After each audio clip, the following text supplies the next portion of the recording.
यहाँ दी गई जानकारी ज्योतिष पर आधारित है तथा केवल सूचना के लिए दी जा रही है। TV9 डिजिटल इसकी पुष्टि नहीं करता है। यहाँ बताए गए किसी भी उपाय को करने से पहले संबंधित विषय के एक्सपर्ट से निजी तौर पर सलाह अवश्य लें।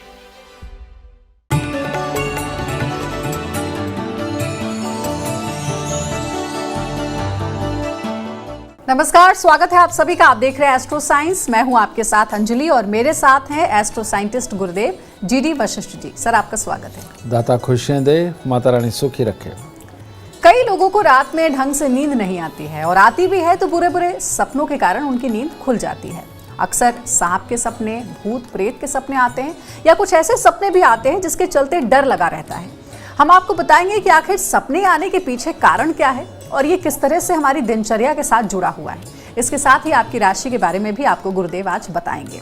तो सबसे पहले कार्यक्रम की शुरुआत करते हैं। पहला सवाल ये है कि गुरुदेव जरा बताइए कि बुरे सपने आने के पीछे आखिर क्या कारण होता है। सबसे पहले दर्शक ये जानना चाहते हैं। बुरे सपनों का आना यानी कि शनि का जन्म कुंडली के अंदर खराब होना और ख़ास तौर पे उसका संबंध दृष्टि 5वें घर पे होना। खराब शनि की जब भी दृष्टि 5वें घर के ऊपर पड़ती है तो हमारी बुद्धि के अंदर डर बसा हुआ होता है और जब ये डर बसा हुआ होता है तो ये सूर्य को खराब करता है।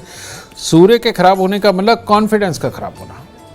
तो ऐसी अवस्था के अंदर जो चीज़ें हम नेगेटिव सोच के और सुन के बड़े हुए होते हैं वही हम अपने सपनों में लेकर के आते हैं। आप देखते हैं कि कई लोगों को ये आभास होता है कि आसपास में कोई भूत है या कोई साया है। ये खराब शनि की ये हालात होते हैं।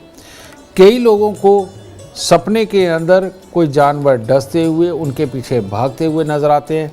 ये खराब शनि के कारण होता है। और कई लोगों को अपने पीछे सांप भागता हुआ नज़र आता है। कईयों को सांप बहुत ज़्यादा नज़र आते हैं। कईयों को बहुत कोई तूफ़ानी सिचुएशन के अंदर फंसे हुए नज़र आते हैं। ये जितनी भी अवस्थाएं हैं ये खराब शनि की है। और शनि खराब की चपेट के अंदर अगर कहीं चंद्रमा भी आ गया यानी कि खराब शनि की दृष्टि 5वें पे तो है या 5वें के अंदर स्वयं खराब शनि बैठा है और उसकी दृष्टि चंद्रमा पे भी पड़ गई अगर, तो ऐसी अवस्था में पानी में डूबना, पानी के और बहुत सारे वाक़यात, अचानक बादल का फट जाना, वैसे बह जाना या और भी किसी प्रकार के पानी के अंदर के जीव आकर के डसे, ये सारी होती है। और रियल लाइफ के अंदर भी ऐसे लोगों को आप देखेंगे कि कीट पतंगे उनको काटते हैं। मधुमक्खी काटती है या मक्खी और किसी प्रकार की डंक वाली मक्खी वो आकर के काटती है, उसको जानवर सिंह मारता है। रियल लाइफ में भी इन लोगों के साथ में ये होता है और इसका कारण होता है शनि का जन्म कुंडली के अंदर खराब होना।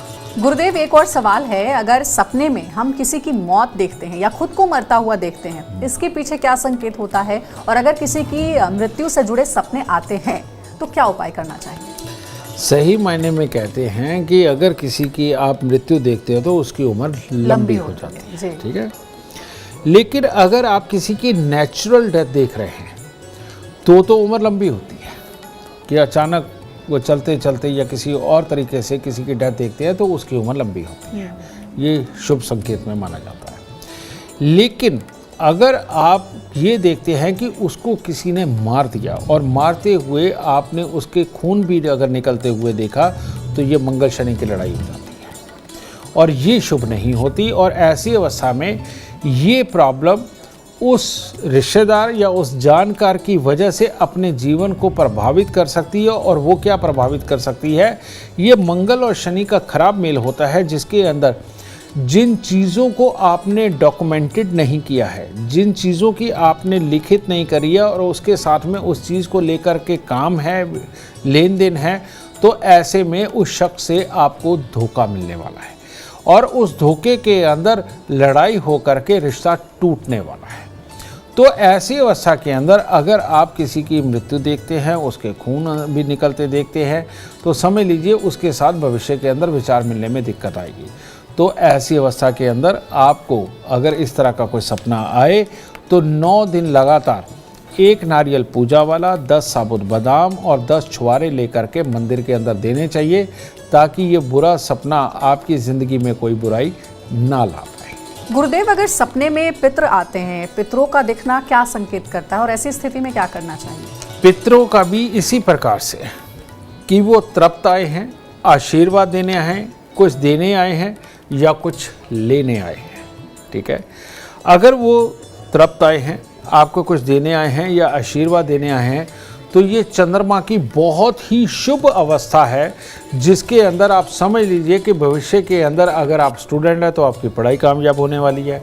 अगर आप कुछ सीख रहे हैं तो बहुत अच्छी तरह से सीखने वाले हैं। अगर आप कोई काम कर रहे हैं, कोई वाहन खरीदना चाहते हैं, प्रॉपर्टी लेना चाहते हैं, घर के अंदर कोई शुभ कार्य करना चाहते हैं, तो वो आपका पूरी समृद्धि के साथ पूरा होने वाले हैं।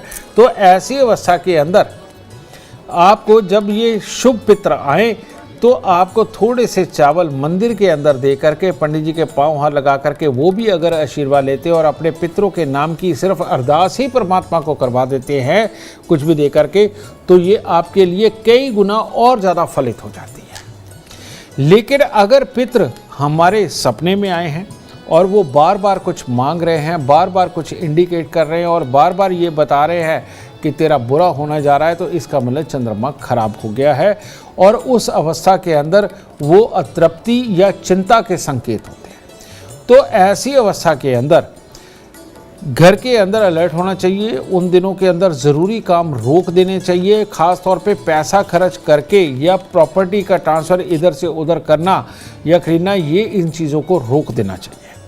अब यहाँ पर दो चीज़ें बनती है, एक तो आप अपने काम पे पैसा लगाने लगे या ज़रूरी चीज़ों के ऊपर, रिश्तों के ऊपर पैसा लगाने लगे हैं या शादी करने लगे हैं, तो ऐसी अवस्था में थोड़ी देर के रुक जाए और चंद्रमा की वस्तुएं, मिश्री, चीनी, चावल, ये लेकर के वृद्ध आश्रम में दे करके पाँव हाथ लगा करके आशीर्वाद लेना शुरू करें।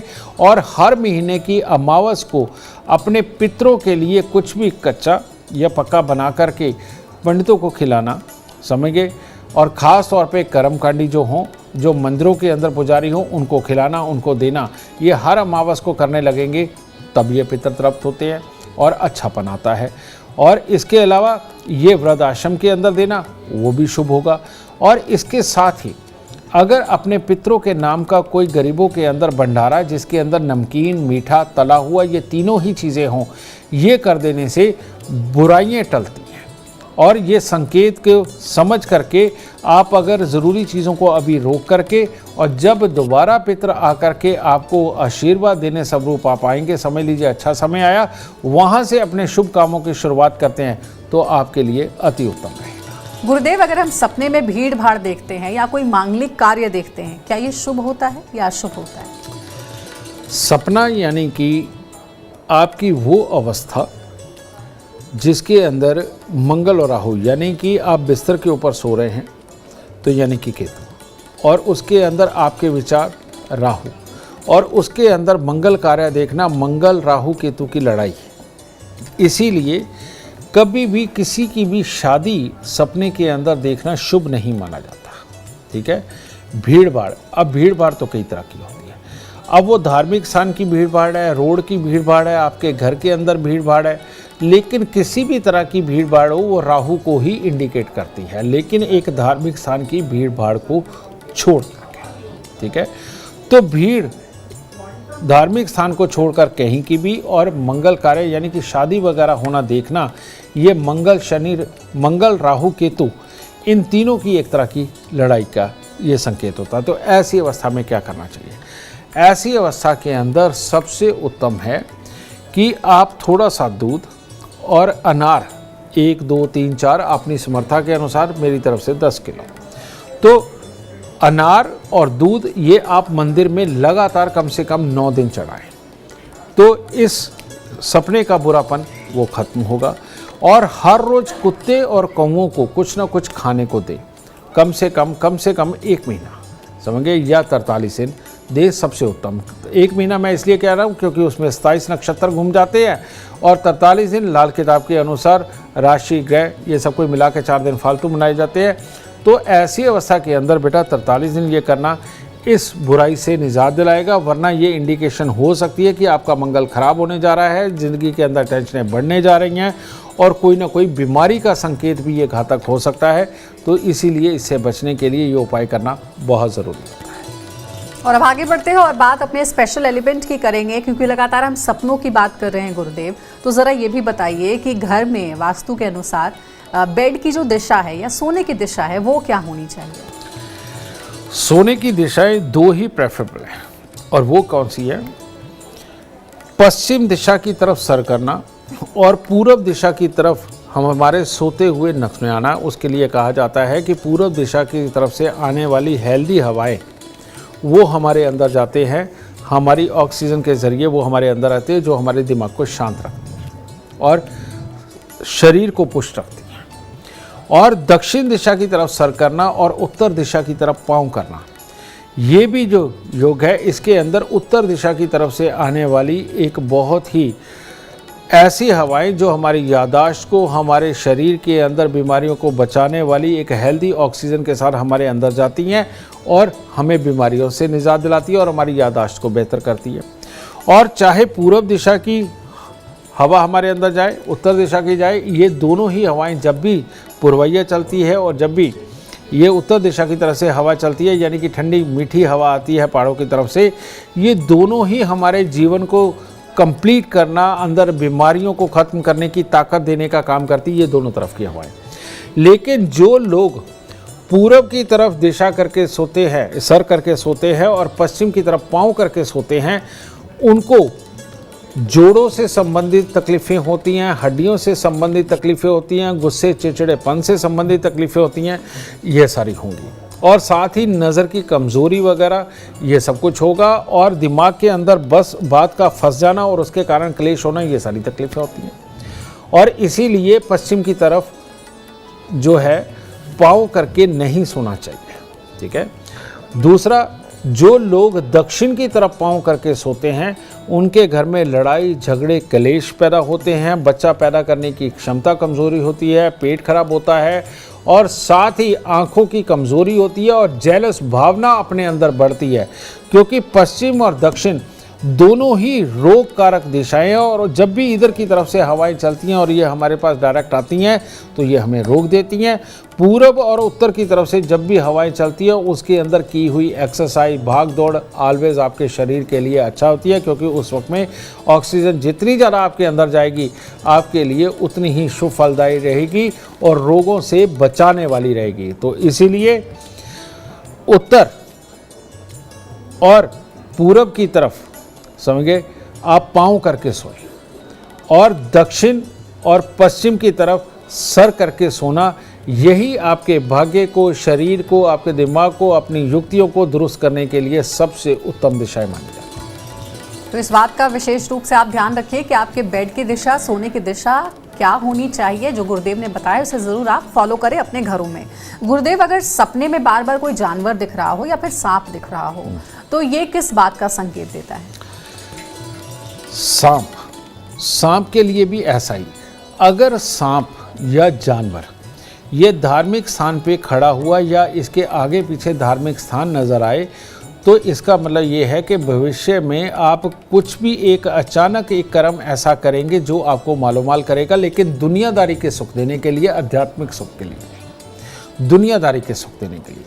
लेकिन अगर बार बार आपको सांप नज़र आता है, बार बार सिर्फ निकलता है, बिल में घुस जाता है या भागता है, जानवर भी इसी तरह से आम जगह पे नज़र आता है, भागता है, लेकिन आपको कुछ कह नहीं रहा, तो ऐसी अवस्था के अंदर क्या है कि छोटी छोटी समस्याएं आपको घेरे रहेंगी और आप भागते रहेंगे और आपको वो तकलीफ दे रहेंगे और कामों को सफल नहीं होने देंगे। जो भी काम करेंगे उसके लिए बार बार आपको प्रयास करने पड़ेंगे। तो ये सपने के अंदर जानवर का दिखना और सांप का दिखना आपको उलझनों के अंदर उलझा करके रखेगा। तो ऐसी अवस्था के अंदर आपने सुना होगा कि हमारे बहुत सारे गानों में भी है और वो हमारे संस्कारों पे भी बने कि कौवे को मीठी चूरी खिलाई जाती थी, देसी घी और चीनी डाल के या शक्कर डाल के चूरी बनाई जाती है रोटी की, और वो कौवे को डाली जाती है। तो ऐसी अवस्था में बुध को और शनि को दुरुस्त करना, बुध और शनि का मिश्रित जो धरती पर पक्षी है वो है कौवा, ठीक है। तो कौवे को मीठी चूरी खिलाना अपने आप में मंगल को दुरुस्त करना और शनि की बुराई को खत्म करना और बुध को अच्छा करना, ये एक कॉम्बिनेशन बनता है। तो उन दिनों के अंदर कौवे को मीठी देसी घी की चूरी ज़रूर खिलानी चाहिए। इसके साथ ही घर की पहली रोटी आधी गाय को, आधी से आधी कुत्ते को और आधी से आधी कौवे को, ये अगर आप तीनों पापी ग्रहों को खुश करके चलते हैं, यानी कि गाय यानी कि शुक्र, कुत्ता यानी कि केतु, कौवा यानी कि बुध मिश्रित शनि, अगर इनको आप ये अपनी खुराक का निवाला दे करके चलते हैं और इनको अपने जीवन का हिस्सा बनाते हो, तो ये अपने पाप को त्याग देंगे, और त्याग देंगे तो आपके प्रयास, आपके कर्म वो सफल होने लगेंगे। ये बेमतलब की उलझने जीवन से दूर जाएंगी और आप कामयाबी पाएंगे। गुरुदेव, अब एक आखिरी सवाल है। सपनों के बारे में बहुत सारी बातचीत हो गई, लेकिन बुरे सपने ना आए, इससे बचें और जल्दी से नींद आ जाए बेड पर जाते ही, ये मेरा अपना पर्सनल सवाल है, उसके लिए क्या करना चाहिए? बहुत अच्छा सवाल है ये, और इस सवाल का जवाब देने के लिए इसलिए अच्छा लगेगा, कारण ये कि बहुत सारी दुनिया त्रस्त है। जिनकी भी जन्म कुंडली के अंदर राहु 12वें घर में बैठ जाए, वो शनि को खराब कर देता है। और जब शनि खराब होता है तो ऐसी अवस्था के अंदर मंगल काम आता है, और मीठी नींद का ऑलवेज कारण मंगल होता है। और जिसका भी मंगल 12वें स्थान पर हो, उस इंसान को बिस्तर पे जाते ही बहुत अच्छी नींद आती है, और बिना सोच विचार के वो बड़े आराम से सो सकता है और लंबी नींद सो सकता है। दूसरा, जिसके मन के अंदर व्यथाएं चलती हैं, जो मन के अंदर से परेशान इंसान होता है और हर वक्त सोचने की आदत का हो, उसको नींद नहीं आती, उसका चंद्रमा डिस्टर्ब होता है। ठीक है, तो ऐसी अवस्था में करना क्या चाहिए? अब ये चंद्र और मंगल ये बनते कहाँ हैं?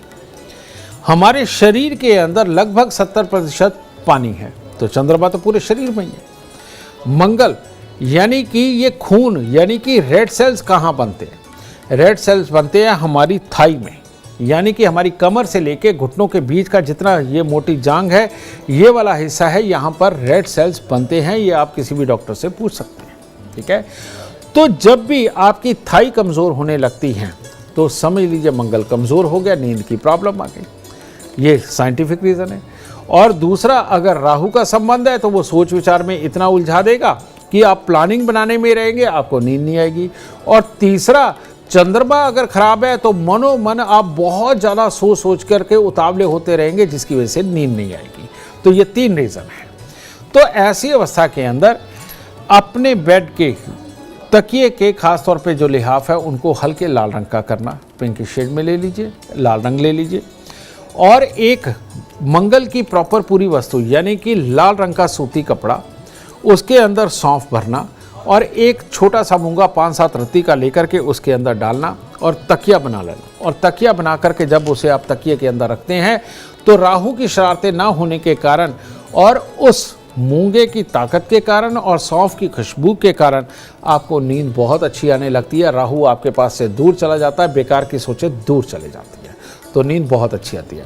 दूसरी, चंद्रमा, चंद्र और मंगल को दोनों को अच्छा रखने के लिए हर मंगलवार को अगर दूध में आप हलवा बनाते हैं, यानी कि सूजी को घी में भूनते हैं, उसके अंदर पानी की जगह दूध डालते हैं और वो बना करके मंदिर चढ़ा करके अगर आप बांटते हैं, तो इससे भी, और यह चावल मिश्री वैसे ही हर रोज़ आप मंदिर में देना शुरू कर देते हैं, चंद्रमा अच्छा होने लगता है, तो नींद आने लगती है। और तीसरा सबसे काबिल उपाय, अगर आप दिन में 2 बार सुबह और शाम, पहले 10-10 बैठक, बाद में 20-20 बैठक, और इसी तरह से करते हुए सुबह शाम 50-50 अगर आप बैठक मारनी शुरू कर देते हैं और अपनी थाइस को मजबूत करते हैं, और जब मजबूत थाई के अंदर ज़्यादा ब्लड सेल्स पैदा होते हैं, यानी कि रेड सेल्स ज़्यादा पैदा होते हैं, तो नींद अपने आप बहुत अच्छी आने लगती है।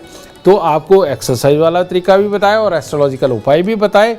तो अगर ये आप दोनों ही करेंगे, एस्ट्रोलॉजिकल उपाय भी और ये बैठक मार के अपनी थाई को मजबूत करके रेड सेल को और पैदा करने वाली मशीनरी को ज़्यादा चालू करने वाला उपाय ये दोनों करते हैं, तो आपकी नींद को कोई भी खराब नहीं कर सकता। आप ऑलवेज सुखद और अच्छी नींद सोएंगे। चलिए, तो ये आमतौर पर ज़्यादा से ज़्यादा लोगों की समस्या, प्रॉब्लम थी, नींद नहीं आती है, बेड पर जाते ही नींद कैसे आए, तो बता दिया है गुरुदेव ने। आप चाहे तो ज्योतिष उपाय भी कर सकते हैं और साथ ही वर्कआउट करेंगे, थके हारे रहेंगे तो नींद भी खुद ब खुद अच्छी आ जाएगी। अगर आप जीवन में चाहते हैं कामयाबी, अपार धन और लाभ, गुरुदेव के बताए हुए उपाय आप जरूर फॉलो करें। उम्मीद करते हैं आपको आज का विषय पसंद आया होगा। कल आपके सामने लेकर आएंगे एक और विषय जो आपके कॉम्प्लिकेटेड लाइफ को बना देगा आसान और खुशियों से भर देगा। अगर आप हमारे गुरुदेव से मिलना चाहते हैं, उनका अपॉइंटमेंट चाहते हैं तो आप कॉल कर सकते हैं। नंबर है 9999990522। साथ ही अपनी और अपने परिवार से जुड़ी किसी भी समस्या का आप समाधान चाहते हैं, हर कष्ट हर तकलीफ से राहत चाहते हैं तो आप एस्ट्रो साइंस ऐप डाउनलोड करना ना भूलें। फिलहाल समय हो गया है आपसे इजाजत लेने का। आप बने रहे हमारे साथ और हमारे एस्ट्रो साइंटिस्ट गुरुदेव GD वशिष्ठ जी के साथ देखना ना भूलें एस्ट्रो साइंस रोजाना सुबह 8 बजे। नमस्कार।